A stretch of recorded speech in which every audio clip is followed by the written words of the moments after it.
The Korean ambassador leans toward Amara, his breath smelling of champagne and arrogance. He speaks in rapid Mandarin, assuming the black woman in the simple dress won't understand a word.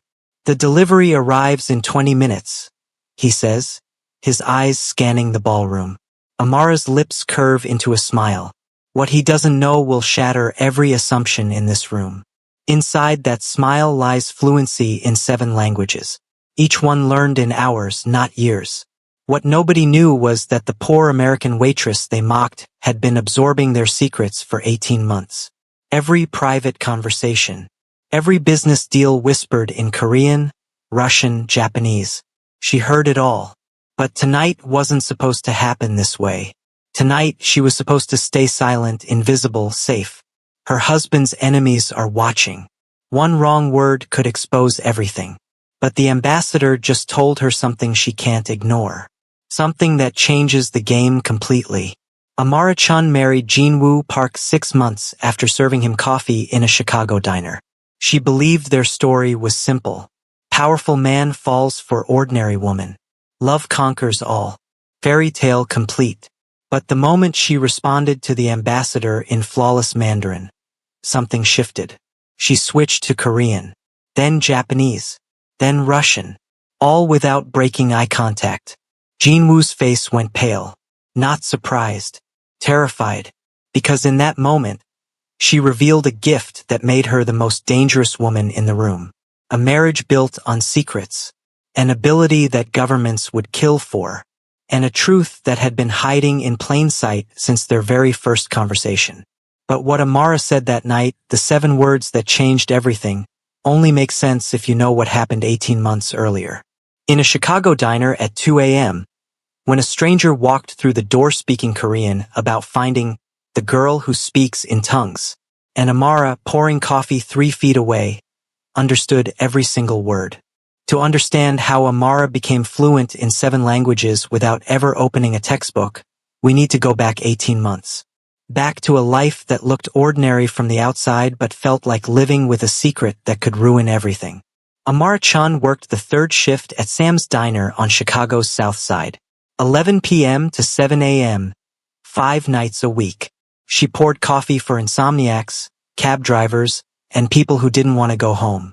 She lived in a studio apartment 3 blocks away. No family, no close friends.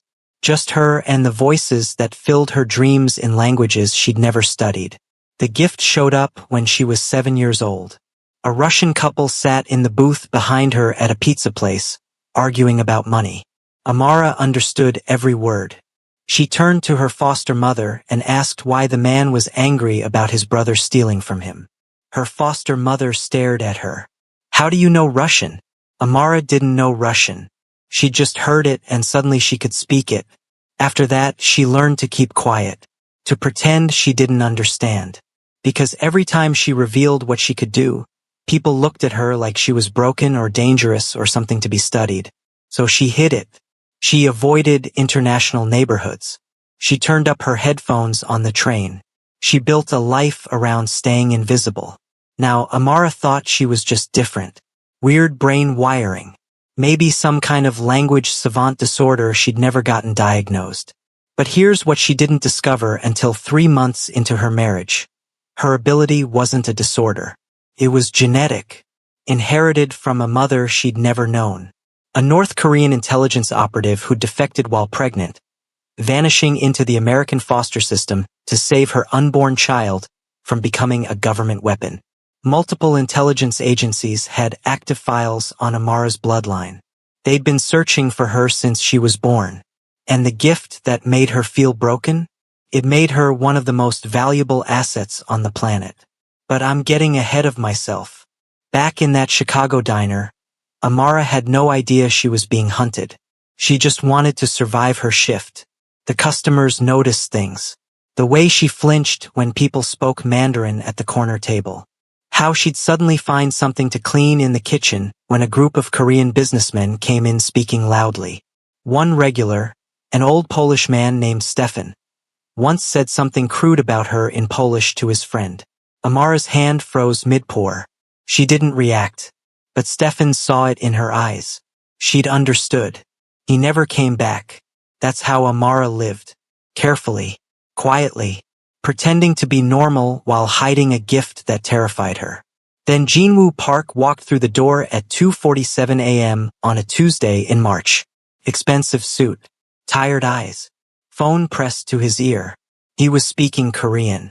Rapid, clipped sentences. Amara was wiping down the counter 10 feet away, and the words hit her like they always did, instant comprehension, like flipping a switch in her brain. The asset is confirmed in the city, Jinwoo said into the phone. The girl who speaks in tongues. I'm going to make contact tonight. Amara's stomach dropped. She kept wiping the same spot on the counter, kept her face blank. But every nerve in her body screamed run. I'll verify the ability first, Jinwoo continued in Korean. If the rumors are true, we move to protection protocol immediately. Too many agencies are closing in. He ended the call and sat down at the counter. Looked right at Amara. Smiled. Coffee, please, he said in English. His accent was slight. His eyes were kind. Amara's hands shook as she poured. This man was looking for her, talking about her, and he had no idea she was standing 3 feet away, understanding every word he'd just said. She slid the coffee across the counter. Cream and sugar are right there, she said, her voice steady even though her heart was hammering. Jinwoo thanked her, started reading something on his phone, and Amara made a decision that would change everything. She didn't run. She didn't quit. She came back to work the next night, and the night after that. Because here's what Amara realized in those frozen seconds at the counter. Jinwoo Park wasn't looking for her randomly. Someone had sent him. Someone knew about the girl who could speak any language after hearing it once. Which meant other people knew too. And if she ran, she'd just be running blind. But if she stayed, if she watched him, maybe she could figure out who was hunting her and why. Jinwoo came back every night for a week. Ordered coffee. Made small talk. Asked her name. Where she was from. What she liked to read. He never spoke Korean around her again. He was careful. Deliberate. Playing a role. And Amara played hers too. The sweet waitress who had no idea she was the prey. On the 8th night, Jinwoo asked her to dinner. Amara said yes. Not because she trusted him, but because she needed to know what he wanted. What he knew. And whether the danger he represented was worse than the danger of staying alone and unprotected in a city where people were apparently hunting for girls who speak in tongues. That dinner would lead to 5 more. Then coffee dates. Then walks along the lake. And 6 months later, a proposal that Amara accepted even though she still didn't know if Jinwoo Park loved her, or if she was just an asset he'd successfully acquired. But she was about to find out. And the truth would be so much bigger than she ever imagined. 3 months into the marriage, Amara moved to Seoul. Jinwoo's penthouse overlooked the Han River, all glass walls and marble floors. It was beautiful, isolating, and nothing like the studio apartment she'd left behind. Jinwoo traveled constantly for business. Import-export, he said. Legitimate operations across Asia. Amara didn't ask questions. She was still trying to figure out if her husband had married her because he loved her or because she was the linguistic asset he'd been sent to find. The answer terrified her either way. She filled her days exploring the city, teaching herself Korean from street signs and overheard conversations. The gift worked the same way it always had. Hear it once, speak it fluently within hours. By week 2, she could navigate Seoul like a local. By week 4, she was dreaming in Korean. Jinwoo noticed. You're picking up the language fast, he said one morning over breakfast. Amara shrugged. I have a good ear. He smiled, but his eyes held something else. Relief, maybe, or confirmation. The apartment had a home office Jinwoo used for late-night calls. Amara wasn't supposed to go in there. He never said it directly, but the door was always locked when he left. She told herself it was normal. Privacy. Boundaries. Every marriage had them. But late at night, she'd hear his voice through the walls, speaking Korean, then Russian, then Mandarin, business calls that stretched past midnight. And Amara, lying in bed 3 rooms away, understood every word. Now, Amara thought Jinwoo was just a workaholic with international clients. But here's what she didn't discover until she found the laptop. Those late-night calls weren't about shipping routes or trade agreements. They were negotiations with crime syndicates, weapons dealers, intelligence brokers. Jinwoo Park wasn't a businessman. He was the heir to one of Korea's most powerful organized crime families. And every conversation Amara overheard in her sleep was a piece of classified information that could get them both killed. But I'm getting ahead of myself. Back in month 3, Amara just thought her husband worked too hard. The discovery happened on a Tuesday morning. Jinwoo left early for a meeting in Busan. Said he'd be gone for 2 days. Amara was making coffee when she noticed his laptop on the kitchen counter. He'd forgotten it. She almost texted him. Almost. But something stopped her. A feeling she'd been ignoring for months. The feeling that her husband was hiding something bigger than business secrets. She opened the laptop. No password on the home screen. That should have been her first warning. Jinwoo was meticulous about security. But there it was. Open. Waiting. She found the folder 15 minutes later. Buried in a directory labeled Asset Protection Protocol. Inside were audio files. Dozens of them. Each one labeled with a date and time. Amara clicked the first one. Her own voice filled the kitchen. Speaking Russian. Fluid, flawless Russian. She froze. She'd never recorded herself speaking Russian. Never even spoken it out loud since that day at the pizza place 21 years ago. She clicked another file. Arabic. Then another. Farsi. Languages she didn't remember learning. Didn't remember speaking. But the timestamps told a different story. Every recording was made between midnight and 4 a.m. While she was sleeping. The files went back 3 months. Every single night since she'd moved to Seoul. Amara's hands shook as she clicked through them. In one recording, she recited a string of numbers in Russian. Bank account codes. In another, she repeated a conversation in Farsi about a shipping container in Dubai. She was speaking information she'd never consciously heard. Information from Jinwoo's late-night phone calls. Her gift wasn't just letting her learn languages. It was recording them, processing them. Even when she was unconscious. She confronted Jinwoo the moment he walked through the door. Didn't wait for him to put down his briefcase. I found the recordings, she said. Her voice was steady, but her whole body was shaking. Jinwoo went pale. Set down his briefcase slowly. Amara, I can explain. You've been recording me in my sleep. Yes. For 3 months. Yes. Why? Jinwoo looked at her for a long moment. Then he walked to the bar, poured himself a drink, and said the words that would change everything. Because you're not just learning languages, Amara. You're absorbing information. Everything you hear, even unconsciously, gets stored in that gift of yours. And the people I work for needed to know exactly what you were picking up. The room tilted. Amara grabbed the back of the couch to steady herself. The people you work for? Jinwoo drank the whiskey in one swallow. I'm not an import-export businessman. My family runs one of the largest organized crime syndicates in East Asia. We operate under legitimate fronts, but the real business is information trading, weapons facilitation, political leverage. And you, Amara, have been listening to our most sensitive communications in your sleep for 3 months. So you married me to spy on me. I married you to protect you. Most people listening right now would stay silent in Amara's place. They'd tell themselves it's safer not to ask questions. If that sounds like you already understand this story more than you think. The distinction felt meaningless. Amara's legs gave out. She sat down hard on the couch. Jinwoo stayed by the bar, giving her space. Protect me from what? From every intelligence agency on the planet. You have no idea how valuable you are. A woman who can hear any language once and speak it fluently?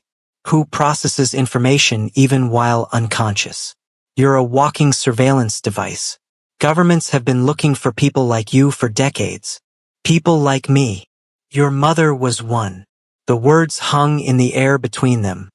My mother abandoned me when I was 3, Amara said. I don't know anything about her. She didn't abandon you. She hid you. Jin-woo finally crossed the room, sat in the chair across from her. Your mother was a North Korean linguistic intelligence operative. Same gift as you. She defected while pregnant because she knew what they'd do to her child. She disappeared into the American foster system to save you. And she succeeded. For 25 years, you stayed hidden. But rumors have a way of surfacing. The girl who speaks in tongues. The waitress in Chicago who understands every language. Someone was always going to come looking. And you found me first. My organization found you first. And they sent me to verify the rumors and secure you before someone else did. Amara's mind raced. Every moment of their relationship recontextualized in seconds. The courtship, the proposal, the move to Seoul. None of it was real. It was extraction, acquisition. The gala, she said suddenly. Next week. You want me to go? Jin-woo's face darkened. The gala is a test. It's where all the major players in our world gather under the guise of charity. Politicians, diplomats, crime lords pretending to be businessmen. If you can navigate that room without exposing yourself, you're safe. If you can't, he didn't finish the sentence. He didn't have to. Amara understood. The gala wasn't just a party. It was an audition, proving ground. And somewhere in that room would be the man who killed Jin-woo's father. The Korean ambassador. The rival who'd been waiting years for his chance at revenge. And Amara, with her dangerous gift, would be standing right in the center of it all. That night, Amara couldn't sleep. She lay in the dark listening to Jin-woo's breathing, wondering how many lies lived in the space between them. The laptop sat in the office down the hall. Closed, locked away. But the recordings played on a loop in her mind. Her own voice speaking languages she didn't remember learning. Saying things she'd never consciously heard. The next morning, Jin-woo acted like nothing had changed. He made coffee, asked about her plans for the day, kissed her forehead before leaving for a meeting in Gangnam. Amara watched him go and made a decision. She wasn't going to run. She wasn't going to hide. She was going to find out exactly what she'd married into. She started in Jin-woo's office. The laptop was gone, he'd taken it with him. But the filing cabinets weren't locked. Inside the bottom drawer, beneath folders of shipping manifests and tax documents, she found a leather portfolio stamped with Korean characters she'd learned to read weeks ago. Park Family Archives. Her hands shook as she opened it. Now, Amara thought she was just looking for proof of Jin-woo's business dealings. Evidence of the crime syndicate he'd mentioned. But here's what she didn't discover until she was 12 pages deep into declassified intelligence documents. Her gift wasn't just rare. It was legendary. Multiple governments had active surveillance files on linguistic prodigies dating back to the Cold War. The CIA, MI6, Russian Foreign Intelligence, Chinese Ministry of State Security. All of them hunting for people with her exact ability. And at the center of every file was a single North Korean operative who'd vanished in 1997. Code name, Nightingale. Real name, Chun Hyejin. Her mother. But I'm getting ahead of myself. Back in that office, Amara was just trying to understand why her husband had married her. The documents were meticulous. Surveillance photos, genetic markers, family trees traced across 3 generations. Chan Hyejin had been North Korea's most valuable intelligence asset. A woman who could infiltrate any country, any organization, simply by listening. She defected 8 months pregnant, disappeared into Chicago's foster system, and died in a car accident when Amara was 3, or so the official report claimed. But there were notes in the margins. Handwritten, in Korean. Someone had been tracking Amara since birth. Amara's gift wasn't random. It wasn't a disorder or brain wiring gone wrong. It was genetic, inherited from a mother who'd been hunted by governments, who'd given her life to hide her daughter from becoming a weapon. And now, 25 years later, the rumors had surfaced again. The girl who speaks in tongues. The waitress in Chicago who understands everything. Multiple intelligence agencies had reactivated their search protocols. They were closing in. But Amara didn't realize this yet. At the time, she was focused on a single photograph paperclipped to the back of the file. A surveillance photo taken outside her Chicago diner. Dated 6 months before Jinwoo walked through the door. In the image, 3 men in dark suits stood across the street. Watching. Waiting. And written beneath in Jinwoo's handwriting. Intercepted. Relocation protocol initiated. She heard the front door open. Jinwoo's voice calling her name. Amara closed the portfolio, slid it back into the drawer, and walked out of the office with her heart hammering against her ribs. Jinwoo stood in the living room, his jacket still on, his face unreadable. "You went through my files," he said. "It wasn't a question. You've been lying to me since the day we met. I've been protecting you since the day we met." He crossed to the bar, poured 2 glasses of whiskey, and handed her one. "Sit down. I'll tell you everything." Jinwoo had known about her mother's identity before he ever walked into that diner.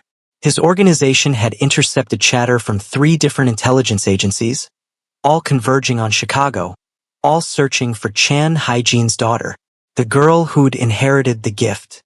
His father had sent him to verify the rumors and make contact, to offer protection before someone else offered a black site and electrodes. "My father understood what you were," Jinwoo said quietly. "What you are." He'd built his empire on information. He knew that a woman who could hear every secret whispered in every language was either the most valuable ally or the most dangerous enemy. He paused. "He wanted you protected, safe, hidden within our organization where no government could touch you. So you married me as a business transaction. I married you because 3 weeks into our courtship, I realized I'd rather die than let anyone hurt you." Jinwoo's voice cracked. It started as extraction, protection protocol. But Amara, somewhere between that diner and this apartment, it became real. "You became the only real thing in my life." Amara's hands shook so hard the whiskey glass rattled against her teeth. She wanted to throw it at him. She wanted to believe him. She wanted to run. But the recordings, the surveillance, the files. "The gala," she said. "Why do you really want me there?" Jinwoo's face went dark.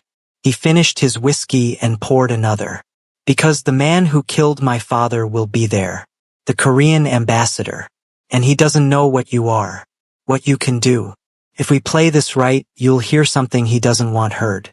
And we'll finally have the leverage we need to end this." The room felt smaller suddenly. Colder. Amara set down her glass. "You want to use me. I want to protect you by making you untouchable. There's a difference." Jinwoo leaned forward. "Every person at that gala is part of the same network. Politicians, diplomats, crime lords pretending to be businessmen.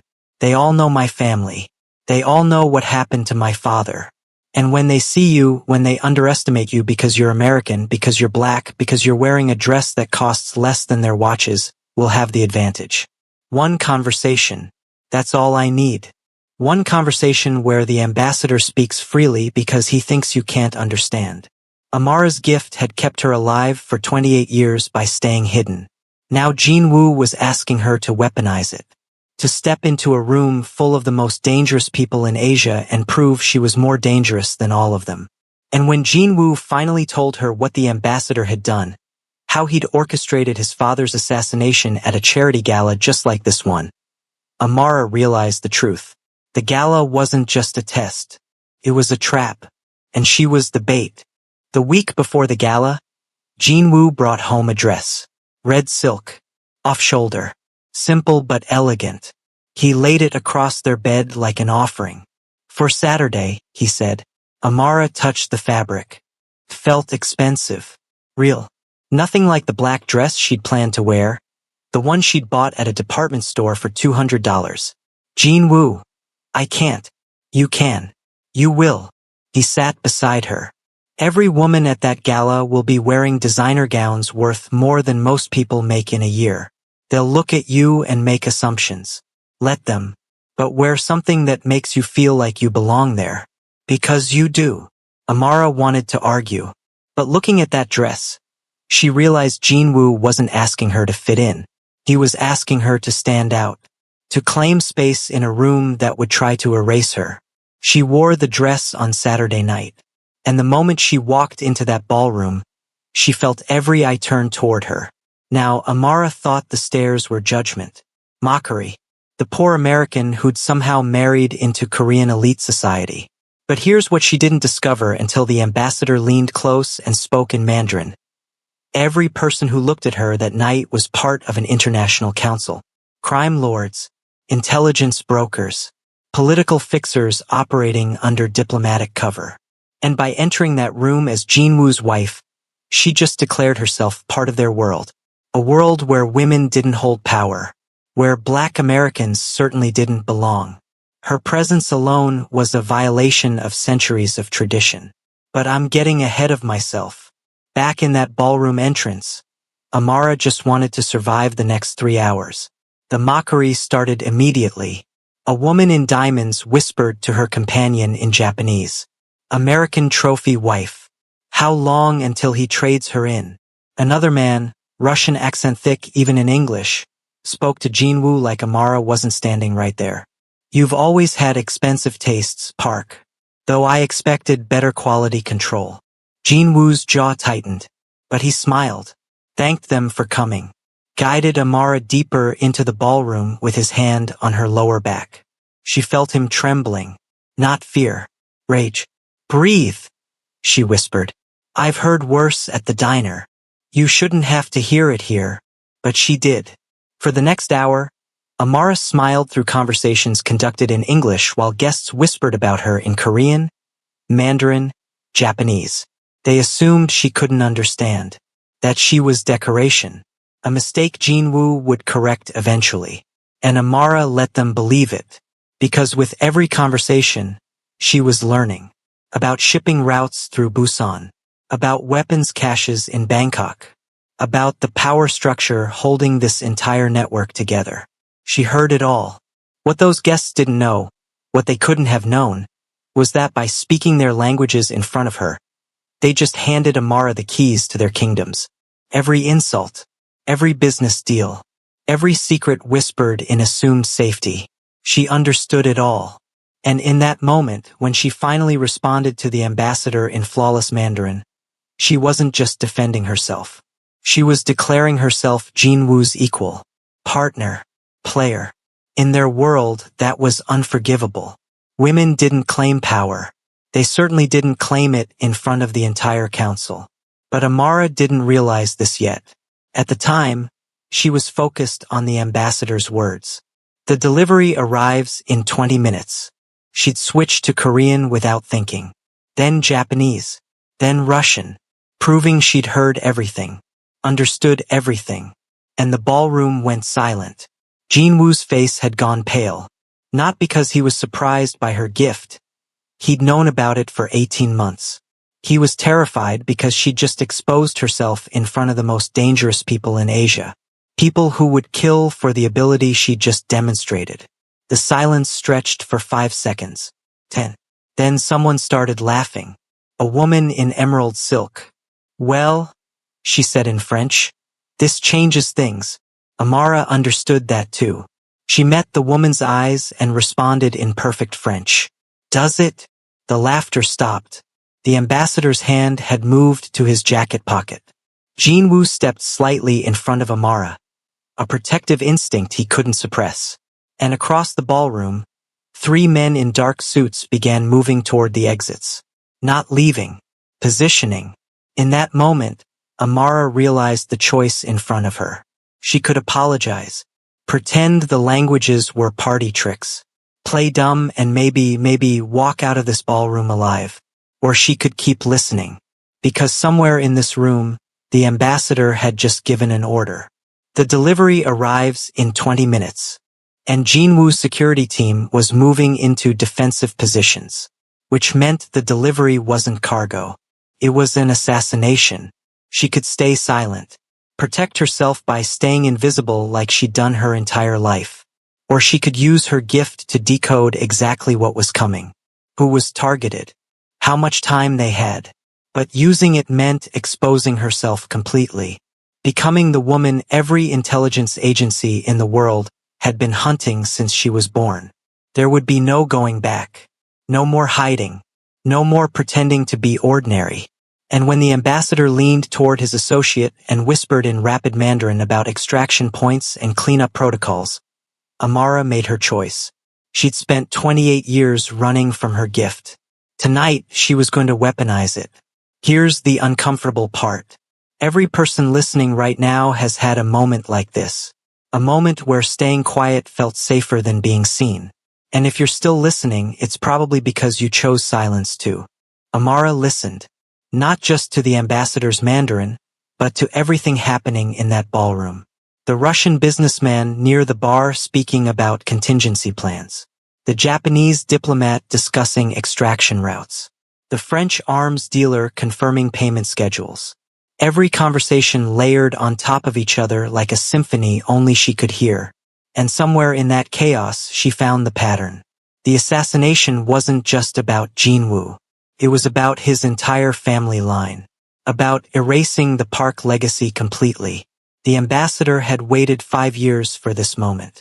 For a gala where all the major players would witness Jinwoo's death. Where his widow, the poor American who didn't belong, would be left with nothing. No protection. No power. No way to claim what was his. But the ambassador made one miscalculation.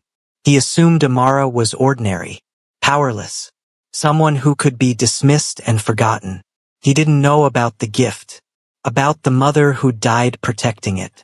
About 18 months of absorbed secrets that had been processing in Amara's mind while she slept.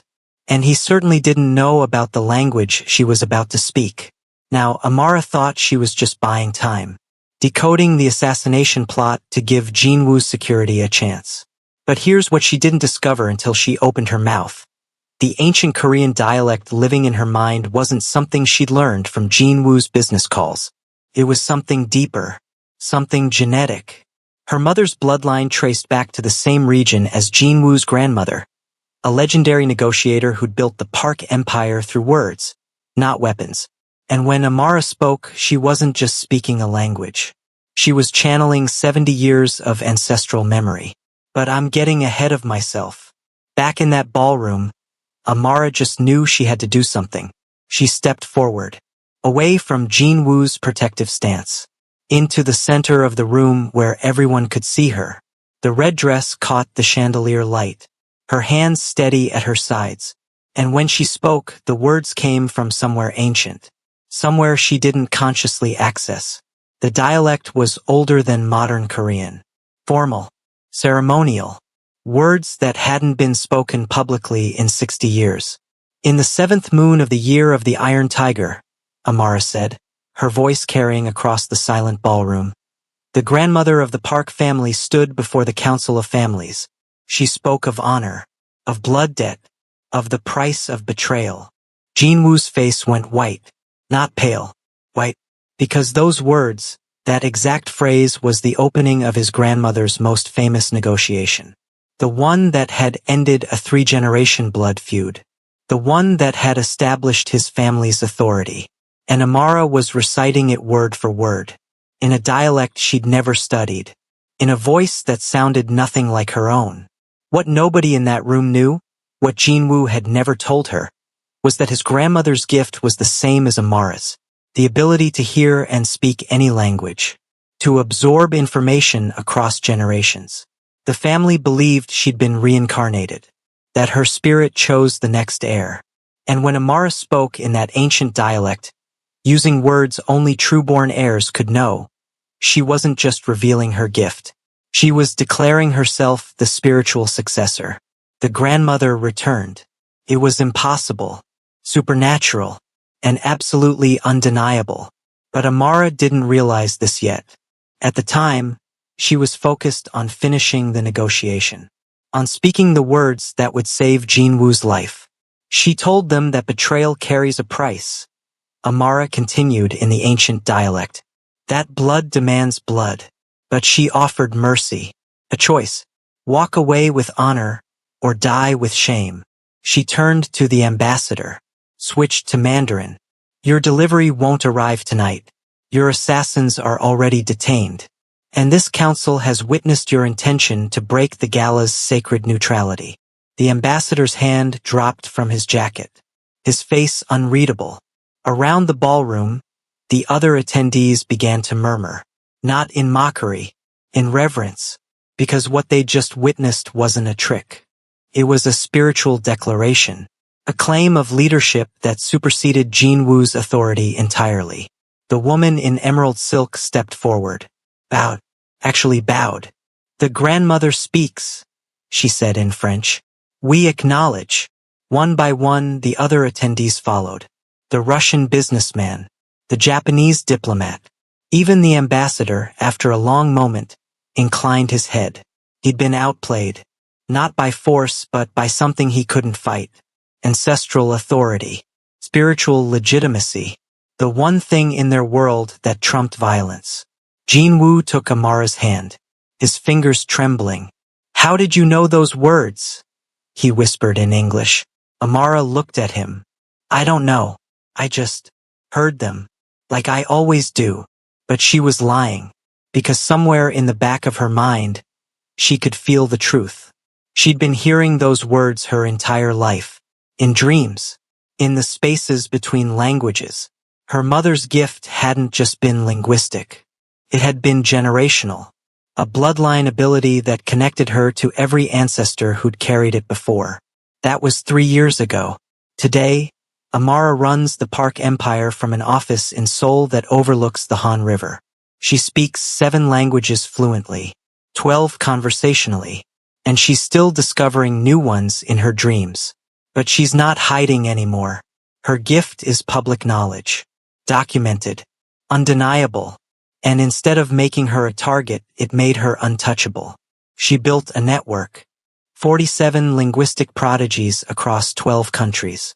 People like her, people who'd spent their lives hiding because they could hear and speak things they shouldn't understand. She finds them, protects them, gives them the choice she never had: hide in safety or claim your power openly. Some choose hiding. She respects that, funds their protection, keeps them off every government watch list. Others choose power. They work with her, build the same kind of empire Jinwoo built, but cleaner, better, using information to protect instead of profit. Jinwoo still runs operations, still makes the hard calls, but Amara is the face of their organization now. The voice, the one who negotiates in rooms full of people who once would have laughed her out the door. And every time she speaks, she remembers that diner in Chicago, the studio apartment, the years of pretending to be normal. She thinks about the girl who hid her gift because she thought it made her broken, who believed staying invisible was the same as staying safe. And she wishes she could go back. Tell that girl the truth, that the thing you're hiding isn't a curse. It's power waiting to be claimed. That staying small doesn't protect you. It just makes you easier to control. Most people listening right now will scroll away and keep hiding the thing that makes them different. But if this story hit you, don't be one of them. Drop a comment. Say it out loud. What part of you have you been pretending doesn't exist?